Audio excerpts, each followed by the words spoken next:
https://www.youtube.com/watchv=sign/ifhs26w51a. When I stepped inside, the weight of the day clung to me like a heavy coat I couldn't shake off. The house was quiet except for the soft hum of the air conditioner working away in the background. For a brief moment, I let myself appreciate the stillness, thankful for even a shred of peace. I kicked off my shoes, the soles hitting the floor with a dull thud, and tossed my keys onto the kitchen counter. All I could think about was crawling into bed and letting sleep take me. But as I started up the stairs, a strange sensation gripped me. Something wasn't right. A muffled noise seeped through the walls, growing louder as I climbed, a steady creaking mixed with low voices and occasional laughter. I froze mid-step, my heart slamming against my chest like a drum. Everything in me screamed to turn around, to leave and let ignorance shield me from whatever truth waited upstairs. Yet I couldn't. My fists tightened at my sides, and with every ounce of courage, or maybe just blind anger, I forced myself to move. One step, then another, until I reached the bedroom door. It was slightly ajar, just enough for me to see inside. What I saw knocked the air right out of me. Megan, my wife, was sprawled on our bed, completely naked, her skin glistening under the soft glow of the bedside lamp. Surrounding her were three strangers, equally bare, laughing and chatting like this was some kind of twisted party.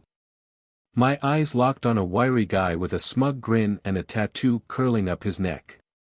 He noticed me almost immediately. "Yo," he said casually, like I was some old buddy stopping by unannounced. He sat up on the bed, completely unbothered by my presence. "You got a problem with your wife sampling my Johnson? Chill out, man." He waved toward Megan, who didn't even flinch. She barely glanced at me, her eyes glazed over, drunk, high, or maybe both. It didn't matter. Her indifference cut deeper than anything he could have said. Something inside me snapped. This wasn't just rage, it was something primal, like a volcano erupting inside my chest. I shoved the door open and charged at the bastard. My fist connected with his jaw in a satisfying crunch, and he toppled off the bed like a sack of bricks. The other two scrambled away, their faces pale with shock, while Megan's scream pierced through the chaos. I didn't stop. Grabbing the guy by the throat, I dragged him out of the bedroom and down the hallway. His hands clawed at my grip, and his legs flailed as he tried to resist, but I was beyond reason. Everything blurred, my vision, my thoughts, even the sound of Megan yelling behind me. It was all drowned out by the thunder in my chest. "Wait. Stop, man. We can talk about this," he croaked, his voice shaking with fear. I didn't care. I hauled him down the stairs, his body bouncing off each step with a dull thud.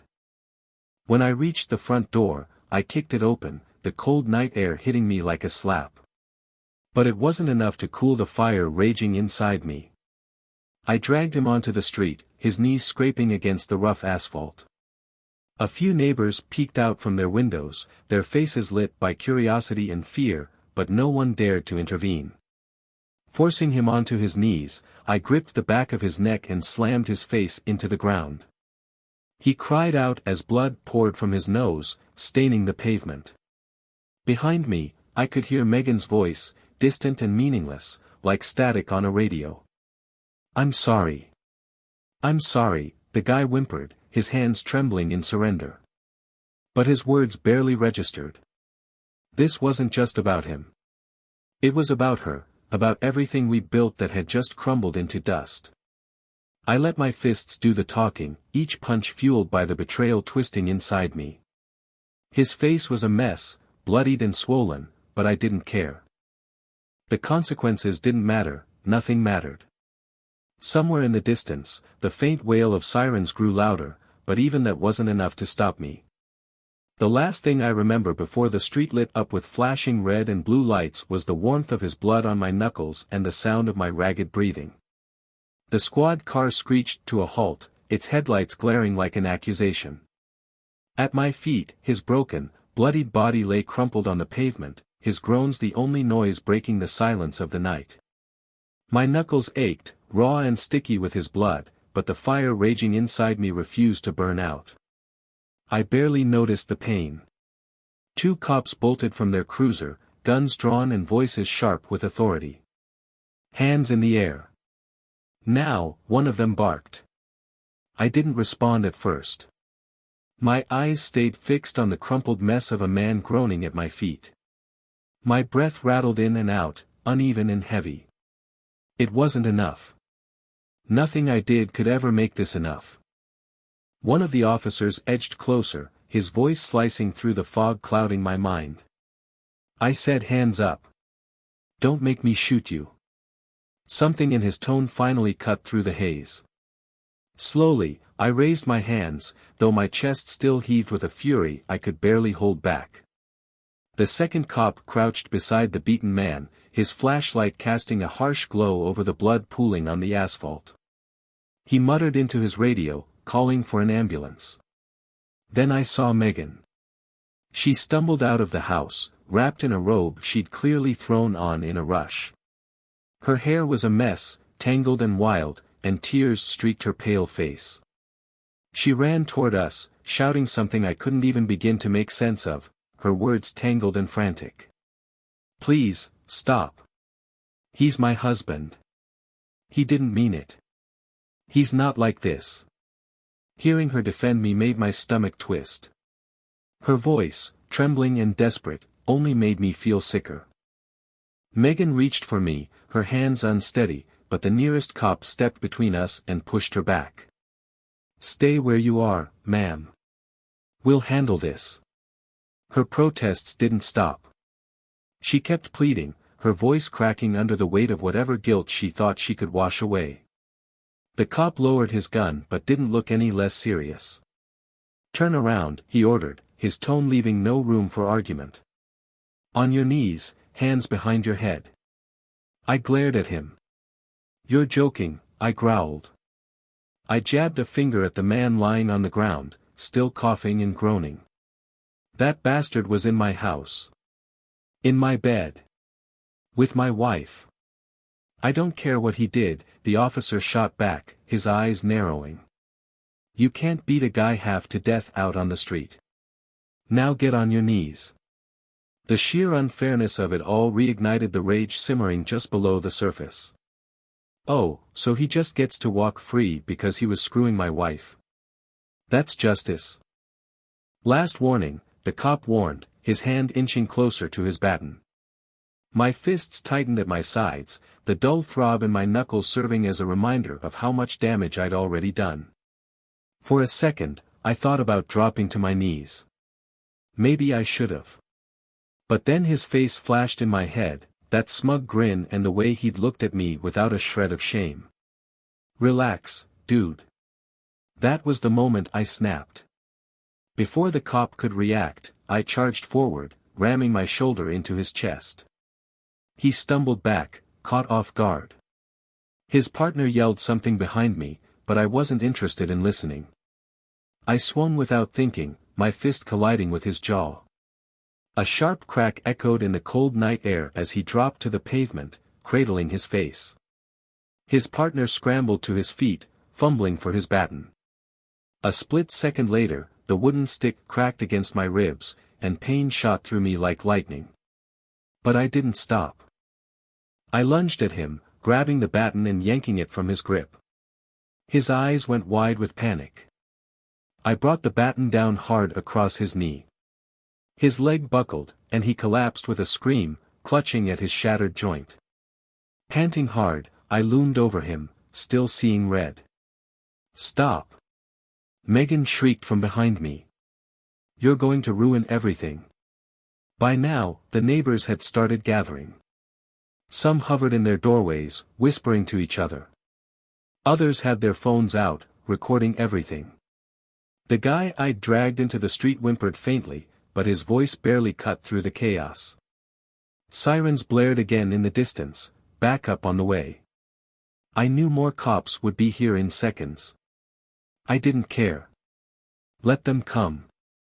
Let them try to stop me. I turned toward Megan. She was sobbing openly now, covering her face with her hands. For a fleeting second, I felt something close to pity. Then I remembered the way she'd barely reacted when I walked in on her. Like it wasn't surprising at all. Like she'd been expecting it. Like I didn't matter. Is this what you wanted? I spat, my voice rough and ragged. Did you think I'd come home, see this, and just leave? She shook her head, trembling, but I wasn't done. You destroyed everything, I snarled, eyes burning. Now you can stand there and watch it all burn. The squad cars arrived, screeching to a stop. More officers spilled out, their guns locking onto me without hesitation. I didn't flinch. This time, I didn't resist. The baton slipped from my grip, clattering onto the pavement as I lifted my hands in surrender. Megan's eyes locked on mine, tears streaming down her face, but I just smirked. The officers swarmed me, pinning me to the ground. Her sobs grew louder, echoing in the night, but I knew they weren't for me. She was crying for herself, drowning in her own guilt and fear. As they cuffed me and yanked me to my feet, I cast one final glance at the man crumpled on the asphalt. His face was a mess, blood smeared across his skin as his eyes flickered shut, barely conscious as the paramedics arrived. It wasn't enough, not by a long shot. But it was something. When they shoved me into the back of the squad car, I leaned against the window, the cold glass pressing against my forehead. My lip curled into a bitter grin. Everything I'd cared about was gone, torn away in the span of one night. But at least they'd bleed for it. The courtroom felt like a circus. Flashbulbs burst as reporters whispered behind their notepads, every scrape of the prosecutor's voice hammering through my skull. My lawyer had spelled it out in no uncertain terms: plead guilty, show regret, and pray the judge had a shred of mercy. But I couldn't choke out the words, not after everything. They hit me with the full weight of the charges: assault, resisting arrest, disturbing the peace. The bastard I'd left broken in the street sat there, smug as ever, milking the victim card for all it was worth. His lawyer painted him as some poor, innocent soul blindsided by unprovoked violence. Funny how the part about him screwing my wife in our bed never made it into the official story. Megan sat quietly in the front row, her face pale and distant. She wouldn't look at me. Not once. She hadn't said a single word since that night, not in private, not in court. Instead, she offered the press a soft-spoken, tearful statement about how she no longer recognized the man she'd married. That betrayal cut deeper than any knife ever could.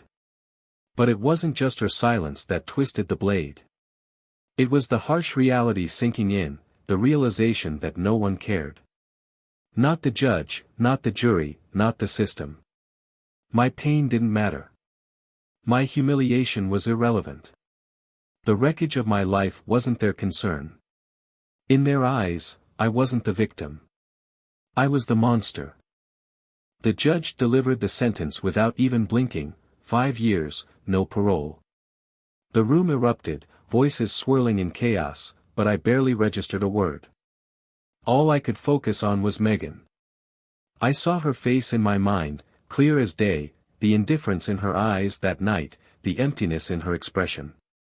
She'd shattered my world and walked away, untouched and free. I was the one left behind to rot. But I didn't plan to rot. That first night in my cell, staring at the cracks in the ceiling, I made a promise. If the world wanted to see me as the villain, I'd give them a villain worth remembering.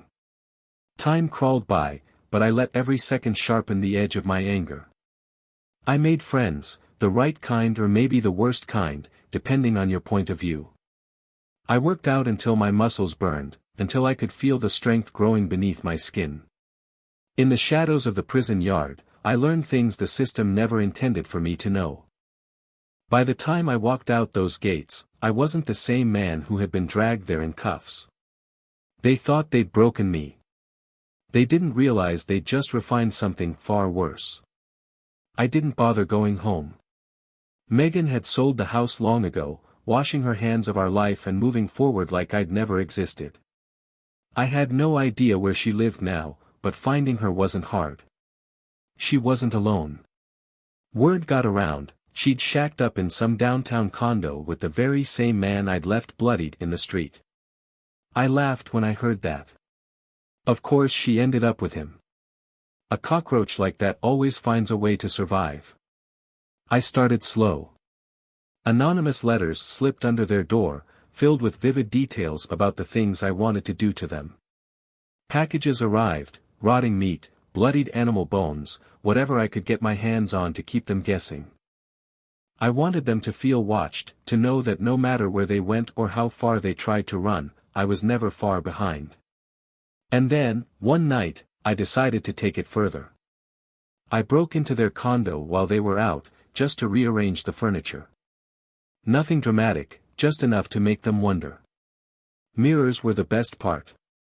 I smeared red lipstick across the glass, leaving messages only they would understand. I left a simple message behind: I'm still here. Megan's wedding ring, the one she had tossed aside without a second thought, sat right in the center of their bed. By the time they returned home, I was long gone. I watched from a rooftop across the street as their lights flickered on. Their silhouettes darted frantically behind the curtains, moving with the kind of panic that made their fear almost palpable. But fear alone wasn't enough. Not yet. The final act came 3 weeks later. I studied their routine until it became as predictable as clockwork. Dinner at 7, TV by 8, and lights out by 10. It was almost amusing, how dull their lives were, considering the chaos they'd left behind in mine. That night, I waited in the shadows across the street. I watched as they turned in, switching off the last of the lights. That's when I made my move. The fire began in the garage. Gas canisters I'd planted earlier roared to life with a low, satisfying whomp. The flames licked hungrily at the walls, devouring the building's foundation as though it had been waiting to burn. I stood there, hidden beneath the low pull of my hood, as the blaze grew. People screamed and flooded into the street, and then they appeared, Megan and him. They stumbled out coughing, eyes wide with panic as the fire bathed their faces in flickering orange. Megan clung to him, her fingers digging into his arm as they watched everything they owned dissolve into smoke and ash. But I wasn't finished. I stepped out of the darkness, moving toward them slowly, deliberately. Megan's eyes locked onto me first. Her face drained of color so quickly, she almost looked translucent. "You," she whispered, voice trembling. Her new toy, Nick, as I'd later come to know, tried to play the part of the hero. He squared his shoulders, positioning himself between Megan and me like some kind of shield. "Stay back, man," he warned, though his voice cracked just enough to give him away. "I'll call the cops." I laughed, a low, hollow sound that felt more like gravel in my throat. He flinched. "You think they'll save you?" I asked, stepping closer. "They didn't save me, did they?" Nick tried to hold his ground, but his eyes betrayed him. The fear was unmistakable. And honestly, it tasted sweet. I kept moving forward until his legs hit the curb, forcing him to take a shaky step back. Megan clung to his arm, tears carving silent paths down her face. "You should have stayed out of my life," I said, my voice cold and steady even as chaos danced around us. "Now you'll lose everything. Just like I did." The faint sound of sirens began to rise in the distance. It was time to go. But before I slipped away, I leaned in close, lowering my voice to a whisper that barely cut through the sound of crackling flames. "This is only the beginning." And just like that, I disappeared into the night, leaving behind nothing but fire and a promise of what was still to come. They thought the fire marked the end, that my rage had burned out along with their home. They were wrong. That night wasn't the finale. It was the opening act. Over the next few days, I watched them scramble like rats in a flood. I dug into their lives, hacked into their phones, their emails, even their bank accounts. There wasn't a move they made that I didn't know about. Megan and Nick, as it turned out, had holed up in some rundown motel on the edge of town. The cops had their suspicions, poking at the details of their story, but no arrests were made. The fire was ruled suspicious, but there wasn't a shred of evidence tying it to me. Not yet. Nick kept up appearances in public, puffing out his chest and spewing nonsense about how they'd rebuild. But behind closed doors, he was falling apart. I knew that because I could hear it. I'd bugged the motel room, and through those thin walls, their arguments played out like a cheap soap opera. Megan pleaded with him to stay calm, to hold it together. Nick's voice, sharp and venomous, tore through her attempts. He blamed her. He said she'd dragged him into a mess that was never his to begin with. Every day, those cracks between them grew wider. And I kept widening them. I started with Nick. He was easy to manipulate, impulsive and driven by ego.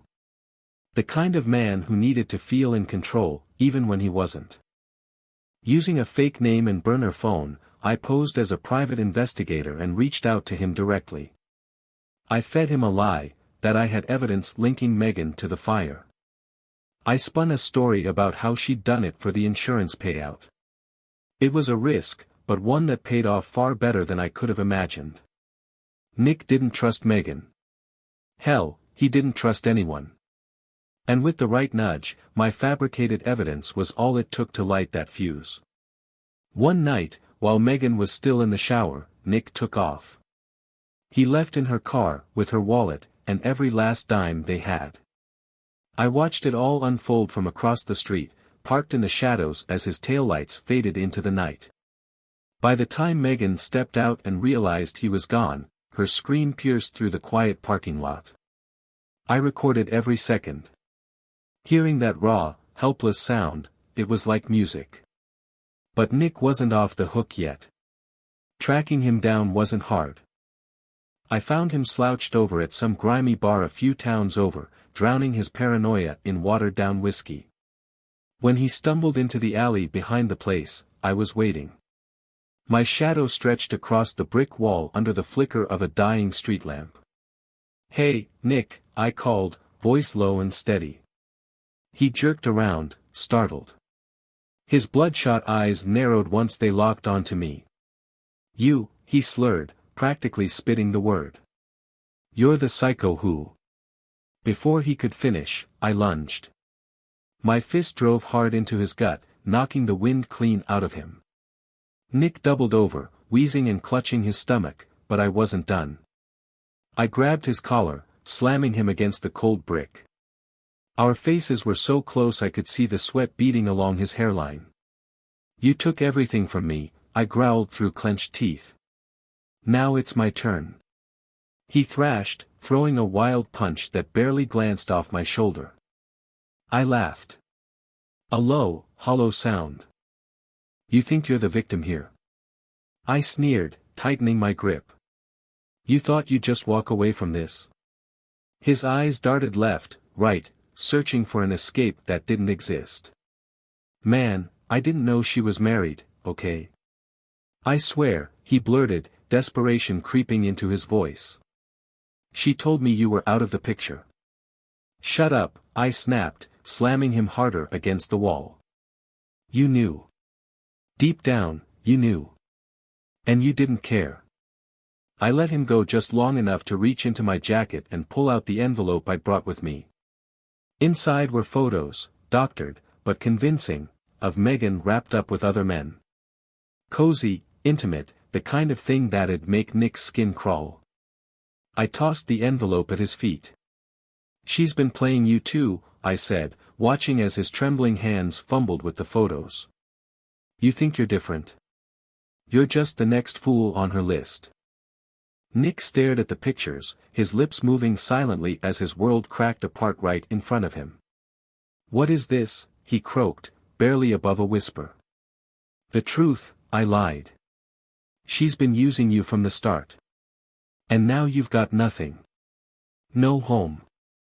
No money. No future. I stepped back, watching him crumble right there in the alley, slumped against the wall with the photos clutched in shaking hands. Welcome to my world.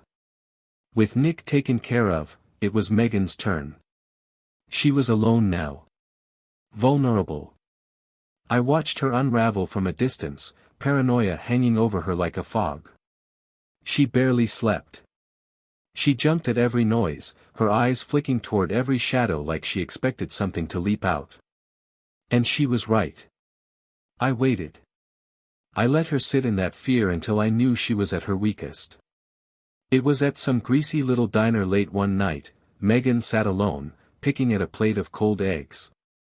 She looked hollow, like a ghost of the woman I once knew. I slid into the booth across from her, quiet but deliberate. Her eyes lifted slowly, and as soon as she recognized me, the color drained from her face. "Hello, Megan," I said, my voice calm as if we were old friends catching up. Her fork slipped from her hand, clattering against the plate. She shrank back, pressing into the corner of the booth like that could somehow save her. "What do you want?" she whispered, the words barely making it past her trembling lips. I leaned forward, resting my elbows on the table, letting her see every ounce of the cold fury I carried. "Everything you owe me," I said, not a trace of warmth in my voice. "And more." Her eyes welled with tears, her lip quivering as she struggled to form a response. "I didn't mean for this to happen," she stammered. "I didn't know." "Stop lying." My voice cut sharp through the air, silencing her instantly. "You knew. You knew exactly what you were doing. And now, it's time to pay." I slid a folded paper across the table. It was a contract, one that handed me every remaining asset in her name. It wasn't much, but enough to leave her stripped of anything she had left. Her eyes scanned the words, lips moving silently as she read. Her hands trembled so hard I thought the pen might slip from her grasp. "You can't do this," she said finally, voice cracking under the weight of the moment. This isn't legal." I laughed, cold, bitter. "Since when do you care about legal, Megan?" I leaned closer, lowering my voice. "Sign it. Or you'll wish you had." Tears streamed down her face, smudging what little makeup she still wore. With shaking hands, she took the pen. And just like that, she signed her name, sealing her fate with the ink that trembled on the page. I stood, tucking the paper carefully into my jacket. "Goodbye, Megan," I said, turning away without a second glance. As I walked out of that diner, I didn't feel remorse. No guilt. Just cold, quiet satisfaction. The revenge I'd plotted and carried out with such precision was finally complete. She had taken everything from me, and now, she had nothing. In the days that followed, the silence around me grew louder. For the first time in years, my life wasn't weighed down by rage or the need for retribution. But it wasn't peace that settled in. No, it was something far colder. The revenge had been sweet in the moment, watching every part of their lives crumble beneath the weight of my fury. But standing there, in the aftermath of all I'd done, I started to question who had really been destroyed. Megan disappeared after that night in the diner. Of course, I kept tabs on her for a while. She didn't have many options left. I controlled her accounts, cut off her connections, and stripped away any future she might have imagined.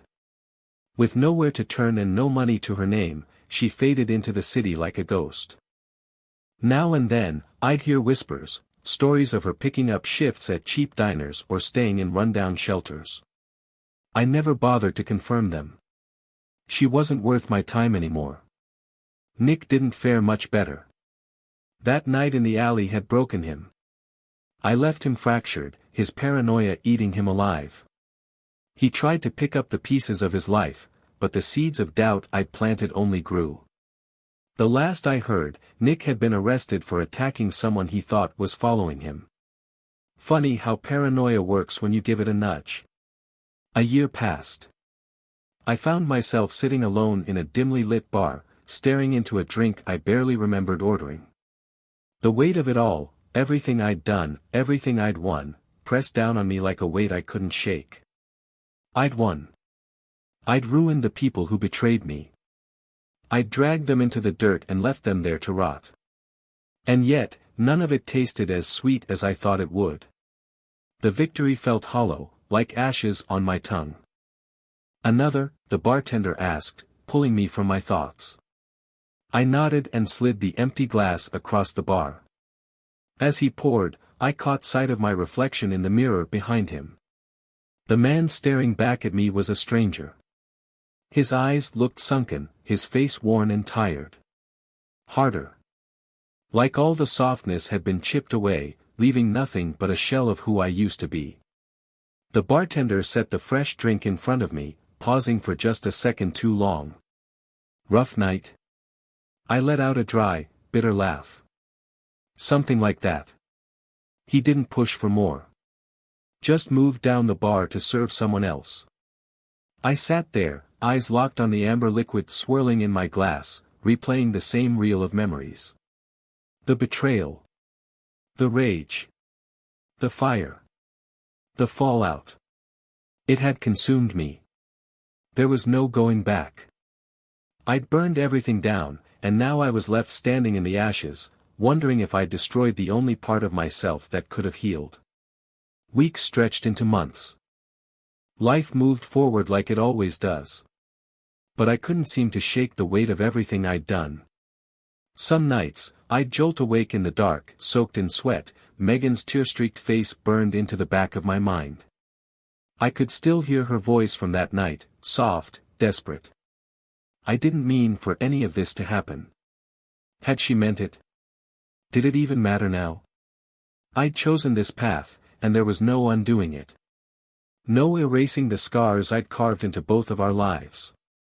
One afternoon, while walking through the city, I caught sight of someone I almost didn't recognize. She sat alone on a bench, clutching a tattered bag. Her hair hung limp, her clothes loose on a thinner frame than I remembered. Her face looked hollow, her eyes dull as they stared at nothing. But it was her. Megan. I stopped, something in my chest tightening in ways I hadn't expected. Pity. Regret. Anger. She didn't notice me. Or maybe she did and just didn't care enough to react.